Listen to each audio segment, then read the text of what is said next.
시청자 여러분 안녕하십니까? 돈되는 복지 채널 김국장입니다. 제가 유튜브를 시작한 지 9개월 만에 구독자 10만 명이 됐습니다. 이는 전적으로 시청자 여러분, 특히 구독자 여러분의 관심과 격려 덕분입니다. 오늘은 구독자 10만 이벤트의 일환으로 특강을 준비했는데요. 신중년 마음연구소 최주섭 소장이십니다. 소장님 안녕하십니까? 예, 안녕하세요. 예, 오늘 초대해 주셔서 감사합니다. 10만 구독자 달성 다시 한번 축하드리고요. 잘 나가는 복지 채널로 거듭나시기를 기원하겠습니다. 네, 감사합니다. 소장님 간단하게 자기소개 부탁드리겠습니다. 돈되는 복지 채널 시청자 여러분 안녕하십니까? 이렇게 만나 뵙게 돼서 반갑습니다. 저는 약 28년간 회사 생활을 하고 50대 중반에 퇴직을 했습니다. 이제 인생이막을 시작한 지 약 6년 반 정도 됐는데요. 인생이막에서는 스테디셀러 작가이자 좋은 강연가가 되겠다라는 꿈을 가지고 지금 한 발 한 발 나아가고 있습니다. 저는 퇴직할 당시에 인생이막을 나름대로 다른 사람들보다 준비를 잘했다라고 생각을 했는데 막상 닥치고 보니까 기대와 현실이 달라도 너무나 다르다라는 걸 깨달았습니다. 또 심리적으로도 생각보다 훨씬 더 힘들었습니다. 그래서 제가 느꼈던 것, 또 체험했던 것, 공부했던 것, 또 주변 사람들의 좋은 사례 이런 것들을 모아서 인생이막을 시작하는 분들에게 아주 유용하고 실질적인 정보를 제공하겠다라는 생각으로 저도 지금 신규 채널을 하나 오픈했습니다. 신중년 마음연구소인데요. 여러분들 한번 방문해 주시기를 부탁드리겠습니다. 감사합니다. 시청자 여러분, 7월 말까지 구독자 이벤트를 진행 중인데요. 상품권 100만 원과 오늘 나와주신 최주섭 소장의 인생 후반전 두려움 없이 서두름 없이란 책을 100분께 보내드릴 예정입니다. 구독자 이벤트에 많이 참여해 주시고요.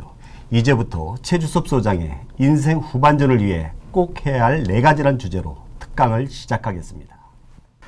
앞에서 제가 인생 이막을 시작한 지 약 6년 반 정도 됐다고 그랬는데요. 지난 6년 반 동의 체험을 바탕으로 해서 우리가 인생 후반전에서 꼭 해야 할 4가지 지혜에 대해서 말씀드리겠습니다.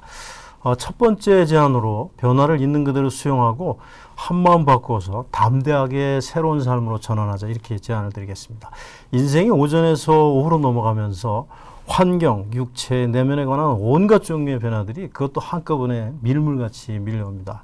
내가 원치 않는 방향으로, 침체되는 방향으로 변화되는 거기 때문에 생각보다 굉장히 힘이 들죠. 그래서 여러분 잘 아시는 심리학자 칼 구스타프 융도 우리가 인생의 오전에서 생각했던, 작동했던 원리가 인생의 오후에도 그대로 적용될 거라는 막연한 기대를 가지고서 이렇게 살아가다 보니까 굉장히 혼란에 빠지게 된다라고 경고를 하고 있습니다. 그래서 삶의 모든 패턴에 대해서 전혀 새로운 접근을 해야 된다, 이렇게 경고를 하고 있습니다. 저도 여기에 굉장히 공감을 하고요. 앞에서 변화에 대해서 여러 가지 예를 들었는데요. 이렇게 변화라고 하는 것은 우리들 누구나 다 우리들 삶에서 마주치게 되는 어떤 사건 그 자체를 이야기합니다. 우리가 일반적으로 변화를 수용한다는 거 있는 그대로, 이것이 상당히 쉬울 것 같지만 생각보다 어려운 이유가 내가 원치 않는 방향으로의 변화들이기 때문에 그렇습니다. 인생 오전에서는 원하는 방향으로 좋은 쪽으로 변화가 됐지만 후반으로 갈수록 원치 않는 방향으로 이렇게 변화되기 때문에 그것을 자꾸 회피하려 하고 억압하려 들게 되어 있습니다. 그래서 제 주변에도 보면 과거에 붙들려서 집착을 해서 한 발짝도 미래로 나가지 못하는 사람들이 굉장히 많아요. 과거에 제가 사장을 했던, 또는 어떤 장군을 했던, 또는 국회의원을 했던, 그게 무슨 현재 와서 의미가 있겠어요? 이미 다 지나가 버린 거잖아요.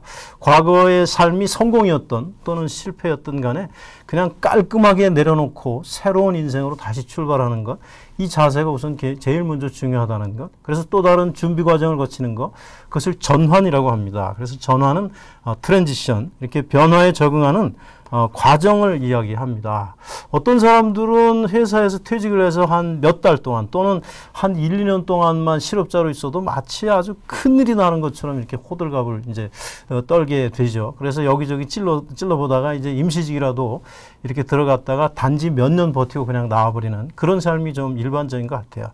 우리는 다시 주어진 두 번째 인생을 다시 살아간다는 생각으로 또 다른 준비 과정을 거쳐서 그 다음에 새로운 삶으로 이렇게 적응 발전해 나아갈 수가 있습니다. 두 번째 제안은 마음 공부와 마음 수행을 반드시 하자, 이 말씀 드리겠습니다.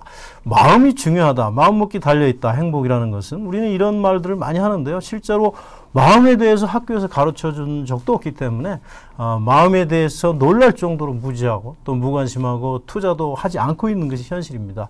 우리 인생 후반전에서 건강이 제일 중요하죠. 그런데 우리는 일반적으로 신체 건강에 대해서만 관심을 기울여 왔고 마음 건강에 대해서는 관심을 기울여 오지 않았습니다. 그런데 제가 앞에서 말씀드린 것처럼 여러 가지 침체되는 방향으로의 변화들이 막 밀려오기 때문에 마음 건강이 정말로 중요해진다. 그래서 이렇게 같은 정도의 비중으로 이렇게 관리가 되어야 한다라는 거고요.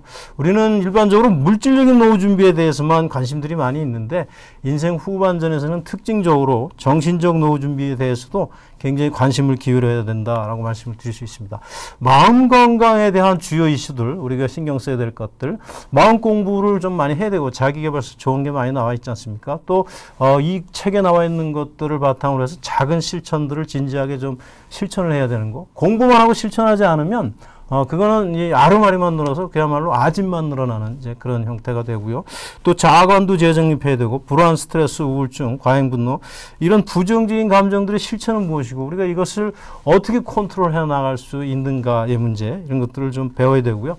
또 과거나 미래에 끄달리지 않고 지금 여기에 충만한 삶을 살아가는 거, 욕심과 고통을 관리하는 것들 이런 것들이 주요 이슈가 되겠습니다. 세 번째는 생활 습관을 반드시 확 바꾸자라고 말씀을 드립니다. 흡연, 음주, 식사, 운동, 휴양 이런 생활 습관들, 나쁜 생활 습관들 때문에 생기는 병 이걸 생활 습관병이라고 부릅니다. 고혈압, 당뇨 등등 암에 이르기까지 우리나라 10대 사망 원인이 전부 다 생활 습관병입니다. 앞으로 나쁜 생활 습관을 고치지 않으면 중대 질병에 걸린다는 거죠. 우리는 지금까지 젊었기 때문에 나쁜 생활 습관이 있어도 별로 큰 서프라이즈가 없었지만은 지금부터 나쁜 생활 습관을 고치지 않으면 이제 청구서가 날아와서 서프라이즈가 이제 일어나게 되는 거죠. 이렇게 되면 중대 질병에 걸리는 거고 중대 질병에 걸리면 어떻게 되나요? 인생이 그냥 경착륙을 하는 거잖아요. 우리가 행복이니 돈이니 이런 것들을 가치로 삼아서 이렇게 살아가는데 존재가 무너지면 다 의미가 없는 거잖아요. 그렇기 때문에 실제로 50대, 60대의 나이에 중대질병에 걸릴 확률이 정부 통계를 보면 생각보다 많습니다. 25% 정도 되거든요. 그래서 4명당 1명. 70대까지 이걸 확대하게 되면 거의 절반 정도가 중대질병에 걸린다 이렇게 볼 수가 있어요. 그렇기 때문에 우리가 100세 시대니 인생 이막이니 하는 단어들을 그냥 쉽게 쓰고 있지만 실제로 건강 100세로 인생 이막을 제대로 살아내는 사람이 3분의 1도 되지 않는다. 그렇기 때문에 필수입니다. 인생 이막을 살기 위해서는 몸과 마음을 리셋을 해야 된다. 컴퓨터 용어입니다. 리셋. 완전히 프로그램을 갈아엎고 새로 깔아야 된다. 이런 뜻이죠. 그래서 새로운 나로 반드시 환골탈태돼야 된다라고 말씀을 드리고요. 습관과 관련된 주요 이슈로는 금연, 금주, 운동 반드시 해야 되고요. 또 공부도 이게 게을리하지 않아야 되는 거죠. 우리가 의료 수준이 기술이 발달되면서 앞으로 100세까지는 누구나 다 살아갈 수 있을 거예요. 그렇지만 하드웨어만 좋으면 뭐 하겠어요. 소프트웨어가 신통치 않으면 작동이 잘 안 되잖아요. 우리 뇌 건강을 위해서라도 공부는 죽는 날까지 끝이 없는 거다. 이렇게 말씀드리고 언어 습관 엉망진창이 되어 있습니다. 5, 60년을 살아오면서 고정관념이 켜켜이 쌓여서 그야말로 꼰대화가 이렇게 되어가고 있는 거죠. 그래서 주변 사람들이 굉장히 불행해질 수가 있어서 언어 습관도 완전히 리셋을 해야 되고 자신과 우정 쌓기, 범사에 감사하기, 마음 챙김을 늘 생활화하는 것, 그리고 또 다양한 여가 활동들을 개발해서 함께하는 것, 이런 것들이 이 습관의 중요한 이슈가 되겠습니다. 끝으로 우리가 진정으로 원하는 삶을 살아보자라고 제안을 드리겠습니다. 우리들이 죽으면서 가장 많이 남기는 후회가 바로 이거라 그러네요. 진정으로 원하는 삶을 살아볼 걸. 우리 일반적으로 인생 2막을 어떤 식으로들 살아가나요? 은퇴를 하고 나면 굉장히 마음이 조급해져서 여기저기 자격증을 쇼핑하다가 또 여기저기 찔러보다가 재수 좋게 어디 한 군데 걸리면 또 임시직과 실업 사이를 왔다 갔다 하다가 한 60대 중반쯤에 등 떠밀려서 이제 조용한 절망 상태로 빠지게 되고요. 그렇게 되면 좀 있다가 이제 포기를 하고 또 포기하는 자신이 좀 못해서 합리화라는 방어기제를 쓰게 되죠. 인생 뭐 있어? 꼭 이렇게까지 살아야 돼? 뭐 재밌게 살면 되는 거지. 이런 식으로 마치 도튼 것 마냥, 마치 내공이 쌓인 것 마냥 이렇게 아주 태연하게 이야기를 하고 있지만 실제로는 체념, 포기, 무기력 이런 상태를 자위하는 거다 이렇게 또 볼 수 있지 않습니까? 그래서 결국 늙어서 이제 병원에 가게 되고 그러다가 삶의 끝자락에서 이제 후회를 남기게 되는데요. 어떤 후회를 남기게 될까요? 인생이 이렇게 짧은 줄 알았더라면, 이렇게 험한 줄 알았더라면, 두 번째 인생만이라도 정말 내가 진정으로 원하는 삶을, 내가 원하는 나다운 나로서 한번 살아볼 걸 그랬다라고 후회를 남기게 되잖아요. 우리 인간은 다른 사람들처럼 되려 하기 때문에 자기 잠재력의 4분의 3을 상실한다, 이렇게 이야기가 되고 있는데, 여러분들은 어떤 잠재력, 특성, 강점을 가지고 계십니까? 원점에서, 제로베이스에서, 그리고 선입감이 없이 한번 탐색을 해보세요. 인생 후반전은 내가 누구인지 나를 탐색하는 것부터 한번 출발을 하세요.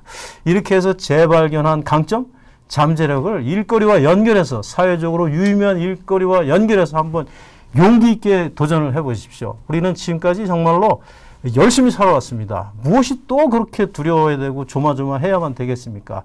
한번 용기 있게 인생 2막을 진정으로 원하는 삶을 한번 살아보실 것을 응원합니다. 마지막으로 신규 채널 하나 안내하겠습니다. 제가 운영하는 채널인데요. 신중년 마음연구소입니다. 인생 2막의 세 판짝에 관련된 지혜들, 좋은 체험들, 이런 것들을 공유하고 있고요.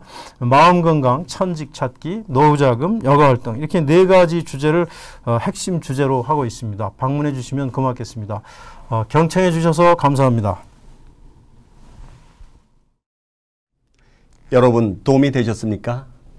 신중년 마음연구소는 이제 막 시작한 유튜브 채널입니다. 깊은 관심과 격려, 그리고 구독과 좋아요 꼭 부탁드립니다.